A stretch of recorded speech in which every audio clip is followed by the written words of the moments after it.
Hi friends, welcome back to my channel. ముందుగా మన channel ఎవరైనా చూస్తున్నట్టయితే సబ్స్క్రైబ్ చేసుకోండి. ఈరోజైతే మంచి రెసిపీతో మీ ముందుకు వచ్చాను. అదేనండి చేపల కర్రీ, చేపల ఫ్రై.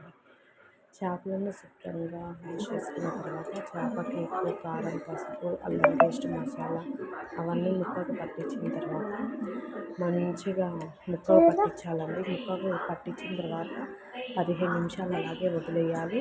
బాగా కారం, ఉప్పు అందులోనే ఉంటుందండి చేపల టేస్ట్. తర్వాత కళాయి పెట్టుకున్న తర్వాత నూనె మసిలిన తర్వాత చేప ముక్కలు అనేవి వేసుకోవాలండి.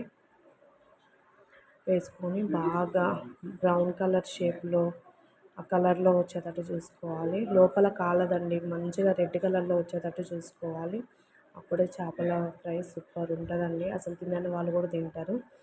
చేపల ఫ్రై నచ్చినట్టయితే లైక్ చేయండి, షేర్ చేయండి, సబ్స్క్రైబ్ చేసుకోండి మన ఛానల్ని. వేడి వేడి చేపల ఫ్రై రెడీ అండి. యమ్మీగా తినని వాళ్ళు కూడా తింటారండి. ఉంటానండి, బాయ్.